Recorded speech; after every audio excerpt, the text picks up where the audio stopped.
कारलं म्हटलं की अगदी सर्वच जण नाक मुरडतात. कारलं कडू लागतं त्यामुळे फारशी लोकं कारलं खात नाही. पण आज आपण कारल्यापासून अगदी मस्त झटपट तयार होणारी टेस्टी अशी कारल्याची रेसिपी पाहणार आहोत. जी तुम्ही अगदी आवडीने खाऊ शकता शिवाय अजिबात ती कडू होत नाही. ज्यांना कारलं आवडत नाही ते सुद्धा ही कारल्याची रेसिपी नक्की ट्राय करू शकता. चवीला अगदी भन्नाट लागते आणि बनवायला सुद्धा अतिशय साधी आणि सोपी आहे. त्यासाठी इथे मी साधारण 5 ते 6 कारली घेतलेली आहेत. कारली सुरुवातीला आपल्याला स्वच्छ धुवून साफ करून घ्यायची आहे आणि त्यानंतर अशा पद्धतीने कारल्याचे जे साईडचे देठ आहेत ते इथे मी सुरीच्या मदतीने कट करून घेतलेले आहेत. आता हे जे कारलं आहे त्याला अगदी मधोमध आपल्याला अशा पद्धतीने कट करून घ्यायचं आहे आणि त्यामध्ये जे काही बी असेल ते बी सर्व आपल्याला इथे काढून टाकायचं आहे. तर हे पहा अशा पद्धतीने कारल्यामध्ये बी असतं ते आता आपण काढून टाकूया. तर हे पहा अशा पद्धतीने कारल्यामध्ये जे काही बी असेल ते सर्व बी आपल्याला इथे काढून टाकायचं आहे आणि सर्व कारली मी अशाच पद्धतीने इथे मधोमध कट करून घेते आणि त्यातलं सर्व बी आपल्याला इथे काढून टाकायचं आहे. जर तुम्ही कारलं खात नसाल किंवा तुम्हाला कारलं अजिबातच आवडत नसेल, पण ह्या पद्धतीने तुम्ही कारल्याची ही रेसिपी एकदा नक्की ट्राय करून बघू शकता. चवीला अगदी भन्नाट लागते, मस्त लागते, शिवाय अजिबात ती कडू लागत नाही. तर हे पहा कारल्यामध्ये जे काही बी आहे ते सर्व बी आता आपण इथे काढून टाकूया अशा पद्धतीने. तर सर्व कारल्यातल्या ज्या बिया होत्या त्या इथे मी काढून घेतलेल्या आहेत. त्यानंतर अशा पद्धतीने किसणीने आपल्याला हे सर्व कारलं किसून घ्यायचं आहे. तर इथे मी जी जाड किसणी असते तीच किसणी इथे वापरलेली आहे आणि त्या किसणीने आता आपण हे सर्व कारलं किसून घेऊयात. तर अशा पद्धतीने जाडसर असा याचा किस हा तयार होतो. तर थोडेसे काही जाडसर याचे तुकडे शिल्लक राहत असतील तर ते सुरीच्या मदतीने तुम्ही एकदम बारीक कट करून घेऊ शकता. तर हे पहा अशा पद्धतीने सर्व कारले इथे मी किसणीने किसून घेतलेले आहेत.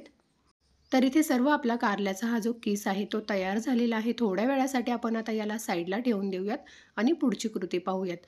तर इथे गॅसवर मी एक लोखंडी तवा गरम करायला ठेवलेला आहे. त्यामध्ये साधारण 6 ते 7 इथे मी हिरव्या मिरच्या घेतलेल्या आहेत. सुरुवातीला तेल वगैरे काहीही न घालता आपल्याला फक्त ह्या मिरच्या भाजून घ्यायच्या आहेत. ह्या ज्या मिरच्या आहेत यांना हलकेसे डाग पडेपर्यंत आपण भाजून घेणार आहोत. तर सुरुवातीला लगेच यामध्ये तेल घालायचं नाही आहे. बिना तेलाच्याच आपण मिरच्या भाजून घेऊयात. तर हे पहा हलकेसे डाग पडेपर्यंत मी ह्या मिरच्या अशा भाजून घेतलेल्या आहेत. त्यानंतर इथे मी अगदी पाववाटी शेंगदाणे घेतलेले आहेत, 7 ते 8 लसणाच्या पाकळ्या आणि 1 चमचा इथे मी जिरं घेतलेलं आहे. त्यानंतर यामध्ये आता आपण साधारण 2 ते 3 चमचे तेल घालूयात आणि तेल घातल्यानंतर पुन्हा आपल्याला 1 ते 2 मिनिटांसाठी तेलामध्ये हे सर्व साहित्य भाजून घ्यायचं आहे. शेंगदाणे छान कुरकुरीत होईपर्यंत आणि मिरचीसुद्धा अगदी तेलामध्ये छान परतेपर्यंत आपण याला व्यवस्थित असं भाजून घेऊयात. तर इथे तुम्ही पाहू शकता 2 ते 3 मिनिटांसाठी मी अगदी मंद आचेवर याला छान असं भाजून घेतलेलं आहे. आता गॅसची फ्लेम बंद करूयात आणि याला पूर्णपणे आपल्याला थंड करून घ्यायचं आहे. तर शेंगदाणे आणि हिरवी मिरची पूर्णपणे थंड झाल्यानंतर एका खलबत्त्यामध्ये इथे मी काढून घेतलेलं आहे. त्यानंतर त्यामध्ये अगदी थोडीशी आपल्याला कोथिंबीर घालायची आहे. चवीनुसार थोडंसं यामध्ये लगेच मीठ घालूयात आणि आता आपण याचा ठेचा तयार करून घेऊयात. तर याला थोडंसं मी कुटून घेते. थोडंसं जाडसरच आपल्याला इथे ठेचा तयार करायचा आहे. खूप जास्त बारीक देखील करायचा नाही आहे. थोडंसं जाडसरच आपण हे वाटण तयार करून घेणार आहोत. तर हे पहा तुम्ही इथे पाहू शकता आपला जो ठेचा आहे तो तयार झालेला आहे. खूप जास्त बारीक मी याला केलेलं नाही आहे. थोडंसं जाडसरच ठेवायचं आहे. अशा पद्धतीने मस्त लसूण, शेंगदाणे आणि हिरव्या मिरचीचा इथे आपला हा ठेचा तयार झालेला आहे. शेंगदाणे आणि मिरची भाजून घेतल्यानंतर तव्यावर थोडंसं तेल शिल्लक राहिलेलं आहे. त्यावरच आता आपण हे किसलेलं कारलं घालूयात आणि अगदी लो टू मीडियम फ्लेमवर साधारण 3 ते 4 मिनिटांसाठी हा जो कारल्याचा किस आहे, तो आपल्याला व्यवस्थित असा परतवून घ्यायचा आहे. आता कारलं जे आपण किसून घेतलेलं आहे त्याला थोडासा ओलसरपणा आहे. त्यामध्ये थोडंसं मॉइश्चर आहे. तर हे जे कारल्याचा किस आहे तो आपल्याला थोडासा ड्राय होईपर्यंत, थोडासा कोरडा होईपर्यंत आपल्याला परतवून घ्यायचा आहे. यातला जो मॉइश्चरपणा आहे तो थोडासा कमी होईपर्यंत अशा पद्धतीने मस्त थोडंसं कोरडं होईपर्यंत हे कारल्याचा जो केस आहे तो परतवून घेतला की कारलं खाताना अजिबात कडू लागत नाही. आता छान परतवून झाल्यानंतर हा आपण एका प्लेटमध्ये काढून घेऊयात. त्यानंतर पुन्हा त्याच तव्यावर साधारण 2 ते 3 चमचे तेल गरम करायला ठेवले. तेल छान गरम झालं की एक मोठ्या आकाराचा कांदा अगदी बारीक असा चिरून घेतलेला आहे. तो देखील आपल्याला तेलामध्ये परतवून घ्यायचा आहे. तर हलकासा सोनेरी रंग येईपर्यंत आपण कांदा इथे परतवून घेणार आहोत. तर कांदा तुम्ही इथे थोडासा जास्त प्रमाणात वापरू शकता. तर इथे मी एक मोठ्या साईजचा कांदा घेतलेला आहे. मीडियम साईजचे कांदे असतील तर तुम्ही 2 कांदे इथे वापरू शकता.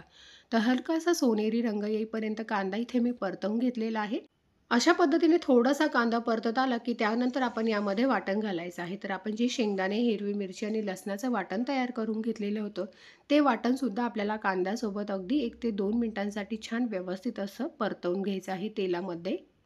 आता हे दोन्ही कांदा आणि आपलं जे वाटण आहे ते अगदी छान व्यवस्थित असं परतवून झालेलं आहे इथे आपलं.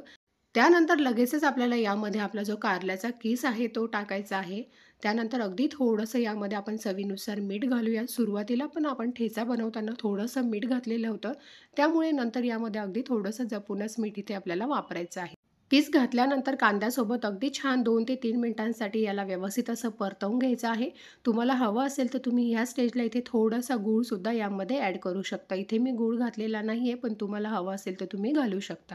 अगदी 3 ते 4 मिनिटं मी लो टू मीडियम फ्लेमवर छान असा हा कारल्याचा जो ठेचा आहे, तो मस्त असा इथे मी परतवून घेतलेला आहे. आता आपण गॅस बंद करूयात आणि मस्तच चटपटीत आणि टेस्टी असा इथे आपला हा कारल्याचा ठेचा बनवून तयार झालेला आहे. भाकरीसोबत, चपातीसोबत तुम्ही खाऊ शकता. चवीला अगदी भन्नाट लागतो आणि अजिबात कडू लागत नाही. नक्की तुम्ही ह्या पद्धतीने हा कारल्याचा ठेचा ट्राय करून बघा. रेसिपी आवडली असेल तर लाईक करा. चॅनलवर नवीन असेल तर चॅनलला नक्की सबस्क्राईब करा. तोपर्यंत बाय.